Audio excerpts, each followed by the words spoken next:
Assalamualaikum warahmatullahi wabarakatuh. Perkenalkan, nama saya Depi.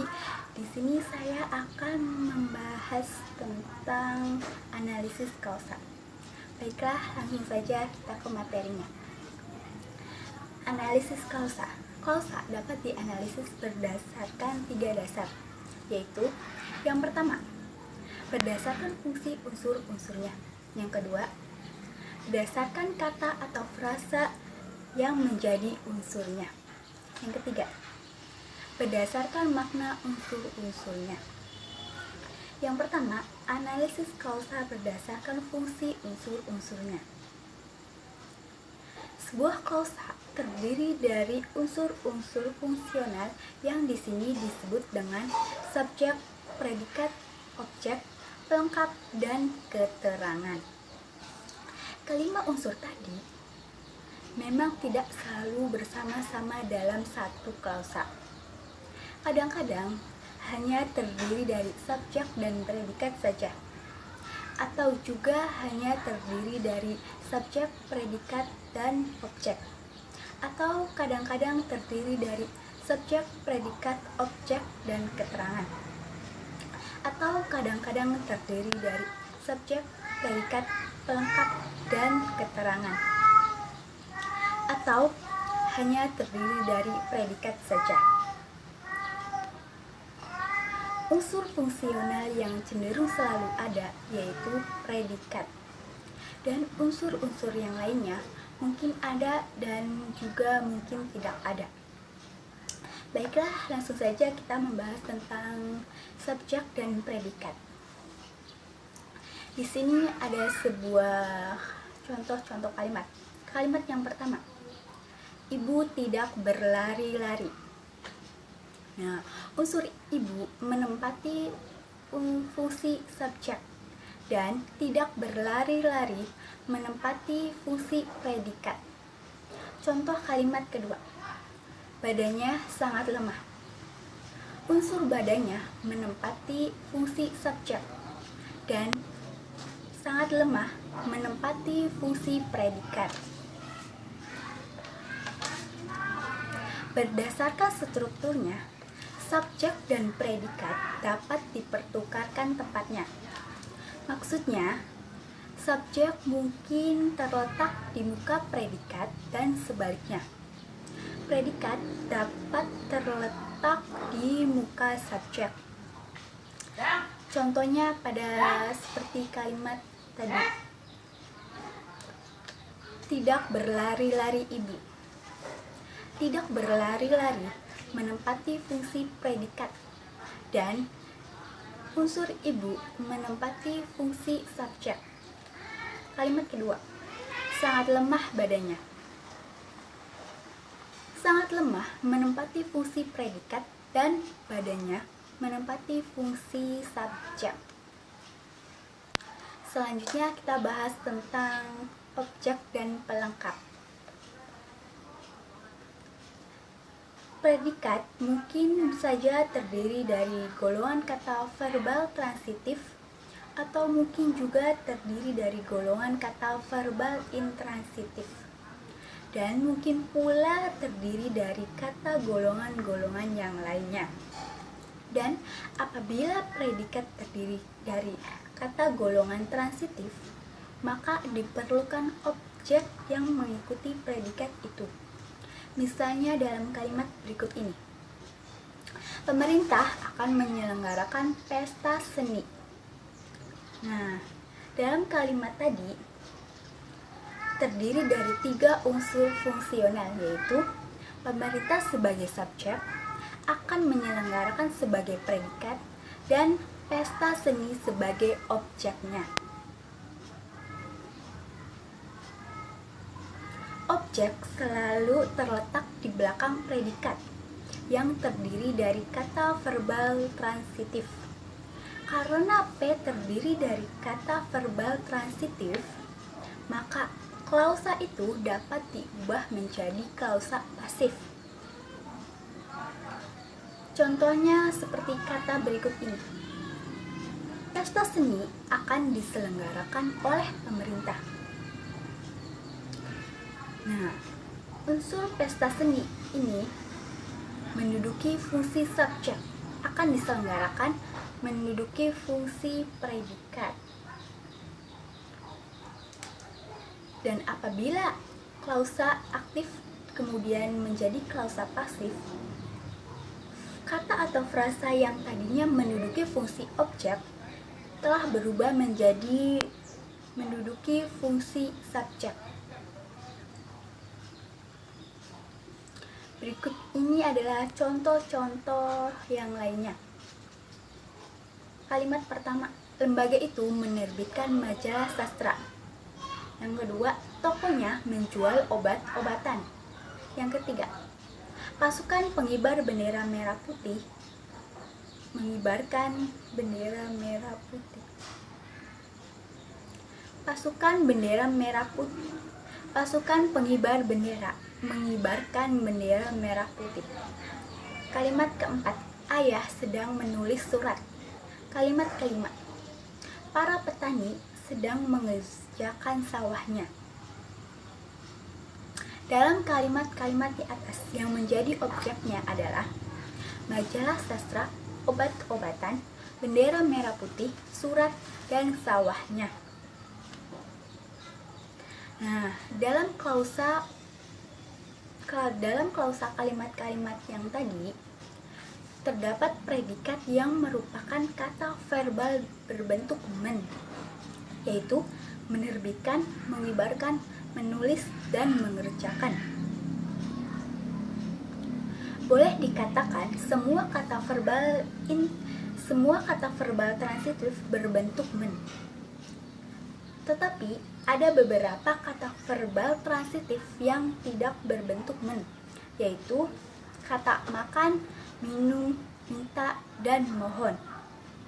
Berikut ini contoh kalimatnya. Ia sedang makan kue. Ia tadi pagi minum kopi ayahnya. Ia sering minta uang. Dan ia selalu mohon doa dan restu orang tua. Mungkin itu saja yang dapat saya sampaikan. Dan selanjutnya akan dilanjutkan oleh rekan saya. Terima kasih. Mohon maaf bila ada kesalahan dan kekurangan. Assalamualaikum warahmatullahi wabarakatuh. Perkenalkan, nama saya Dina Diana, mahasiswi STK IPN Indramayu, Pendidikan Bahasa dan Sastra Indonesia semester 4. Di sini saya akan mencoba melanjutkan materi tentang klausa. Ada kata verbal transitif yang memerlukan dua objek. Misalnya kata memberi, membelikan, menjadikan, dan sebagainya. Objek yang satu merupakan objek yang ditandai dengan satu atau objek yang pertama, dan objek yang kedua ditandai dengan objek dua atau objek yang kedua. Objek dua mempunyai persamaan dengan objek yang pertama, yaitu selalu terletak di belakang predikat. Perbedaannya apabila klausa kalimat itu diubah menjadi klausa pasif. Objek yang pertama menduduki fungsi S, sedangkan objek yang kedua terletak di belakang predikat sebagai pelengkap. Saya akan memberi contoh. Pak Sastro membelikan anak itu baju baru.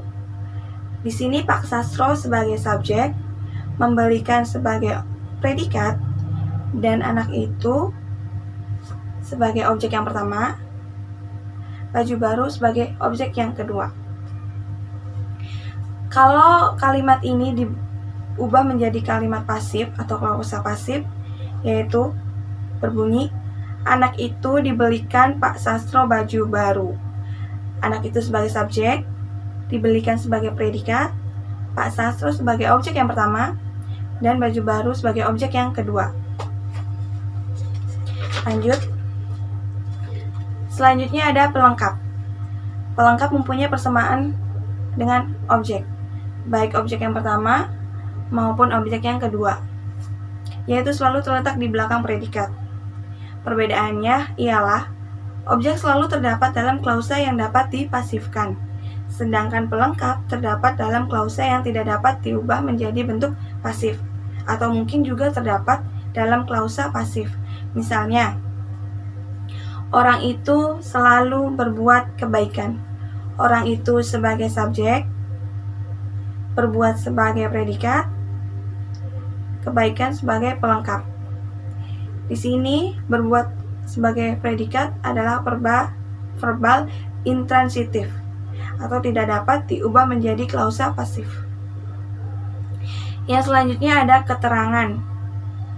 Unsur klausa yang tidak menduduki fungsi S atau subjek, P atau predikat, O atau objek, dan pelengkap dapat diperkirakan menduduki fungsi keterangan.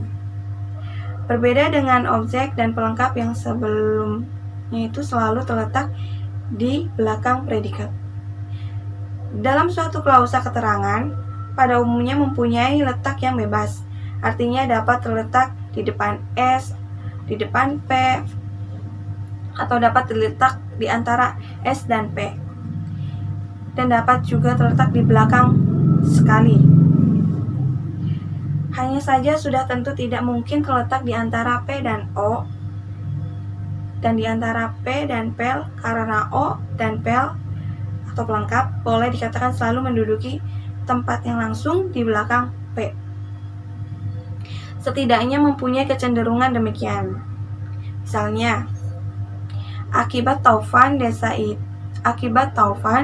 desa-desa itu musnah. Akibat taufan itu sebagai keterangan, desa-desa sebagai subjek, dan musnah sebagai predikat.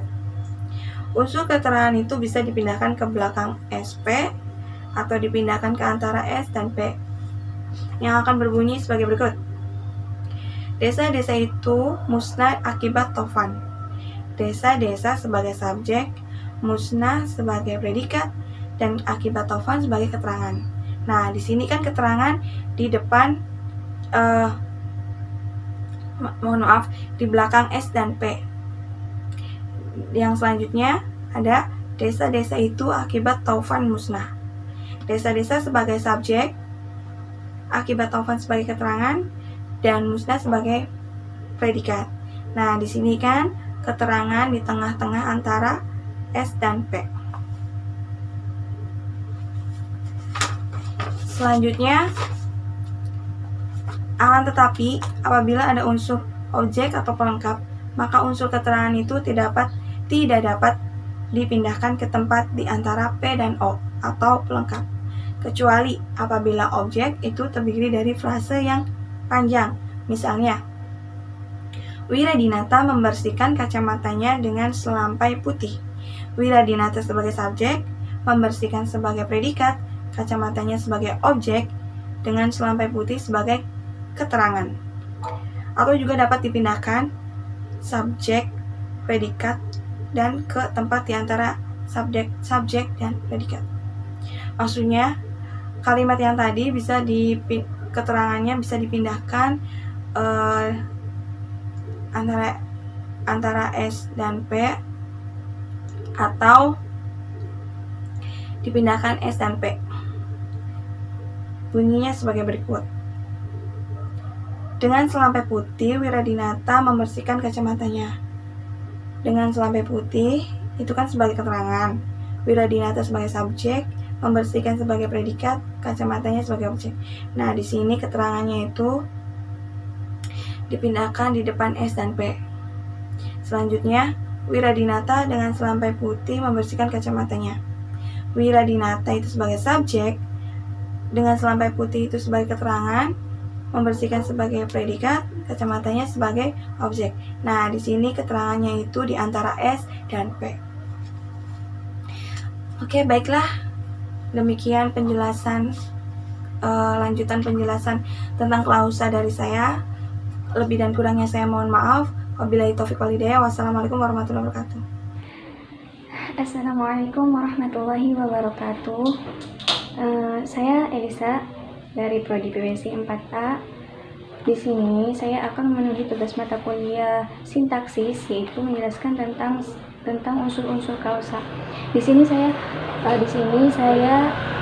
dari kelompok 5 dan dapat bagian ketiga, yaitu dari halaman 87 sampai 89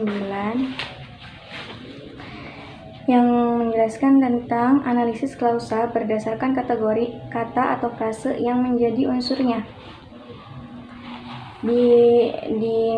Pada nomor 3, 21 kan telah dikemukakan bahwa klausa terdiri dari unsur-unsur fungsional yang disebut S, P, O, Pel, dan keterangan, atau yang lebih jelasnya itu subjek, predikat, objek, pelengkap, dan keterangan. Kalau diteliti lebih lanjut, unsur-unsur fungsional itu hanya dapat diisi dengan golongan atau kategori kata atau frase tertentu. Dengan kata lain, kata atau frase yang dapat menempati fungsi-fungsi itu hanyalah kata atau frase dari golongan atau kategori tertentu. Dan tidak semua kategori kata atau frase dapat menduduki semua fungsi klausa. Langsung saja analisis klausa berdasarkan kategori kata atau frasa. Yang menjadi unsur-unsur klausa itu di sini disebut analisis kategorial. Analisis kategorial itu tidak terlepas dari analisis fungsional yang ada pada nomor tadi sebelumnya. Bahkan merupakan lanjutan dari analisis fungsional. Sebagai contoh misalnya diambil dari kalimat di sini di buku tertera contohnya, aku sudah menghadap komandan tadi. Nah, di sini jika dianalisis secara fungsional, hasilnya yaitu aku, ya tadi itu kata, misalkan contohnya yaitu aku sudah menghadap komandan tadi. Nah, aku di sini sebagai subjek, sudah menghadap sebagai predikat, komandan sebagai objek 1, dan tadi sebagai keterangan. Unsur aku menduduki fungsi subjek. Unsur sudah menghadap menduduki fungsi P atau predikat. Unsur komandan menduduki fungsi O1 dan unsur tadi menduduki fungsi keterangan. Nah, selanjutnya, jika kata atau frase yang menduduki fungsi-fungsi itu diteliti, ternyata bahwa kata yang menduduki fungsi subjek termasuk kategori ke dalam fungsi N. Frase yang menduduki fungsi P termasuk kategori V. Kata yang menduduki fungsi O1 termasuk kategori N. Dan kata menduduki fungsi keterangan termasuk kategori keterangan juga. Dengan kata lain, dalam klausa kalimat di atas tadi, contoh tadi yaitu aku sudah menghadap komandan tadi, terdiri dari keterangan. Terdiri dari subjek, yang tadi itu, contoh tadi itu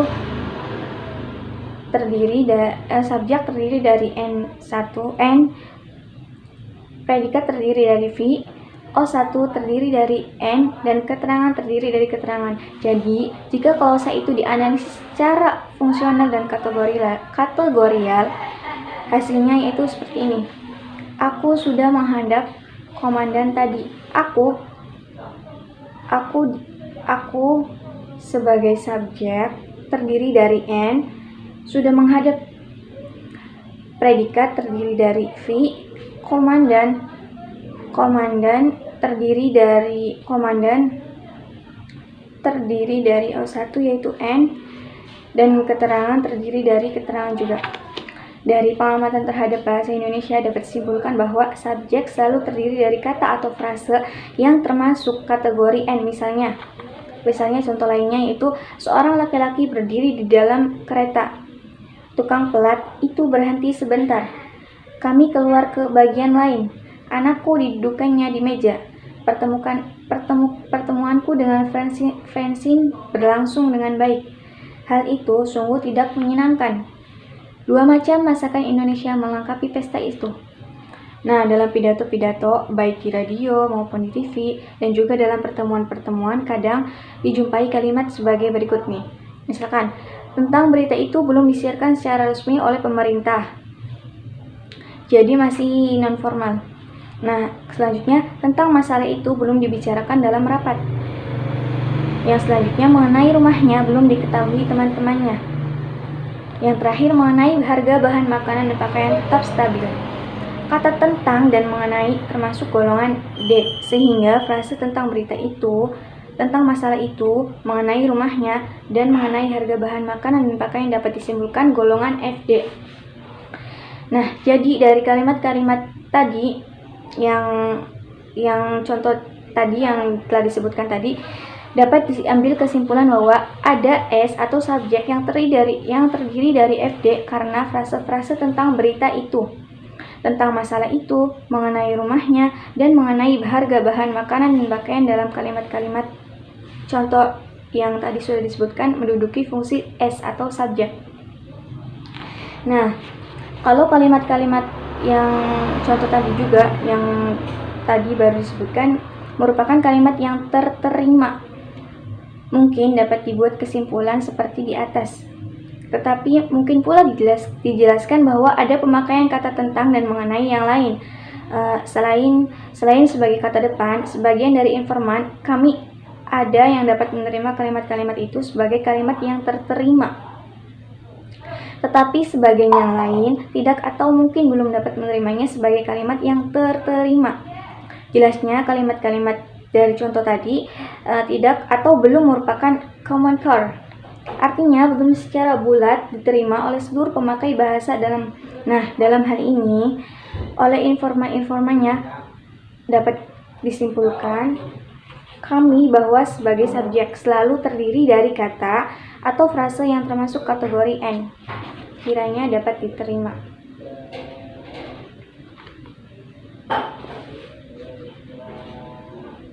Nah, untuk contoh-contoh selanjutnya dapat disampaikan di anggota kelompok lain yang mendapatkan bagian dari halaman 90 sampai 93. Sekian penjelasan dari saya. Assalamualaikum warahmatullahi wabarakatuh. Assalamualaikum warahmatullahi wabarakatuh. Saya Sofyan Anas. Kali ini saya akan memaparkan materi tentang analisis klausa berdasarkan unsur-unsurnya. Seperti yang diutarakan tadi Mbak Elisa, yakni kata tentang dan mengenai itu boleh dibuang karena supaya kalimat itu bisa diterima oleh informan. Contoh kalimat yang tidak diterima oleh informan yaitu tentang berita itu belum disiarkan secara resmi oleh pemerintah. Nah, ini kalimat ini tidak diterima, maka kata tentang itu dibuang menjadi berita itu belum disiarkan secara langsung oleh pemerintah. Nah, yang kedua, kalimat kedua yang tidak diterima oleh informan yakni mengenai harga bahan makanan dan pakaian tetap stabil. Nah, kalimat ini tidak diterima, maka kata mengenai ini dibuang menjadi harga bahan makanan dan pakaian tetap stabil. Nah, kayak gitu. Nah, subjek itu selalu terdiri dari kata atau frase golongan N. Nah, sedangkan predikat itu terdiri dari kata atau frase yang termasuk kategori N, P, bil, FD, dan mungkin juga terdiri dari keterangan. Misalnya, gedung itu gedung sekolah dulu. Nah, kata dulu gedung dulu itu merujuk pada predikat dalam kategori N, nomina. Nah, contoh dari kategori predikat kategori perba yaitu contohnya lalat berterbangan di pinggir kolam itu. Lalat berterbangan itu menunjukkan predikat yang berkategori perba. Sedangkan predikat yang berkategori bilangan, yakni dalam contoh anggota dewan itu 10 orang. Nah, kata 10 orang ini merupakan predikat dalam kategori bilangan. Sedangkan predikat dalam kategori keterangan, yakni dalam contoh pulangnya besok pagi. Nah, kata besok pagi itu merupakan predikat dalam kategori keterangan.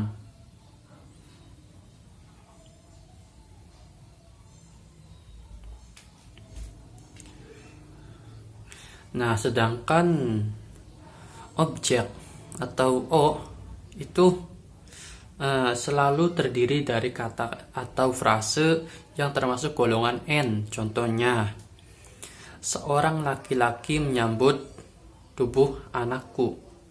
Nah, tubuh anakku ini merupakan frase atau kata yang berkategorikan nomina. Nah, dalam pidato, televisi, atau di media-media yang lainnya itu sering kita dengarkan, yakni mengenai kata-kata sebagai berikut. Yang pertama itu, kita belum pernah membicarakan tentang masalah itu. Nah, kata tentang ini menurut informan ini bisa diterima, dan ada juga yang tidak menerimanya, lebih menghilangkan. Menjadi kita belum pernah membicarakan masalah itu, kata tentang itu dihilangkan. Ada yang kalimat kedua, yaitu Bapak Kepala Kantor belum mengetahui tentang peristiwa itu. Nah, sama aja, tentang ini dibuang menjadi Bapak Kepala Kantor belum mengetahui peristiwa itu. Jadi lebih simple, lebih padat gitu.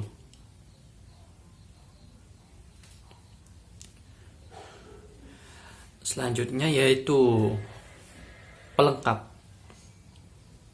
Nah, pelengkap itu terdiri dari kata atau frase yang termasuk kategori N, P, dan mungkin juga bilangan. Contoh pelengkap yang berkategorikan nomina, yaitu pada kalimat dahulu mereka bersenjatakan bambu runcing. Nah, bambu runcing ini merupakan pelengkap yang berkategorikan nomina.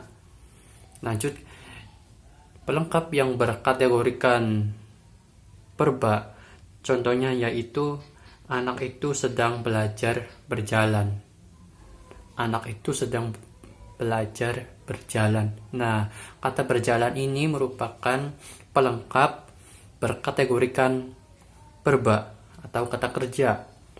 Sedangkan pelengkap berkategorikan bilangan, yaitu contohnya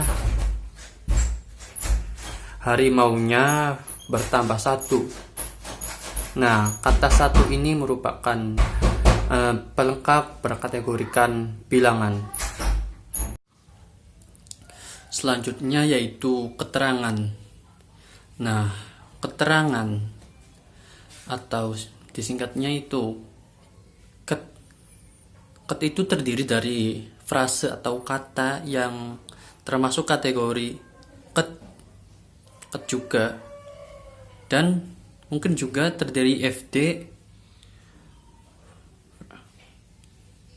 atau frase golongan N, dan mungkin juga perba.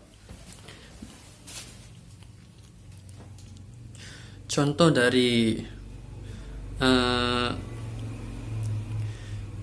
dari keterangannya itu, kini Inggris menjadi negara sosialis yang kuat. Nah, keterangan yang berkategorikan ket itu contohnya kini. Sedangkan keterangan yang berkategorikan FD, keterangan yang berkategorikan FD itu contohnya ia membasuh tangannya dengan air hangat. Ia membasuh tangannya dengan air hangat. Nah, air hangat ini merupakan frase depan, yakni keterangan yang berkategorikan frase depan. Selanjutnya yaitu keterangan yang berkategorikan nomina. Contohnya, beberapa hari ini ia tidak kelihatan. Nah, beberapa hari ini itu merupakan keterangan yang berkategorikan nomina. Yang terakhir itu keterangan yang berkategorikan verba. Contohnya, cepat-cepat pencuri itu melarikan diri. Nah, cepat-cepat pencuri itu melarikan diri. Nah, kata cepat-cepat itu merupakan sebuah keterangan yang berkategorikan verba. Jika dianalisis kategorial tadi yang saya sebutkan yang ada 4, yakni subjek, predikat, objek, pelengkap, keterangan, itu bisa diikhtisarikan, itu dapat diperoleh sebagai berikut, yakni S itu berkategorikan hanya nomina saja, dan P itu berkategorikan nomina, verba, bilangan, dan frase depan ada 4. Sedangkan objek itu berkategorikan cuma nomina saja, seperti subjek. Sedangkan pelengkap itu berkategorikan nomina, verba, dan bilangan. Yang terakhir itu keterangan ya. Nah, keterangan ini berkategorikan keterangan, frase depan, dan nomina. Sekian saja dari saya. Wassalamualaikum warahmatullahi wabarakatuh.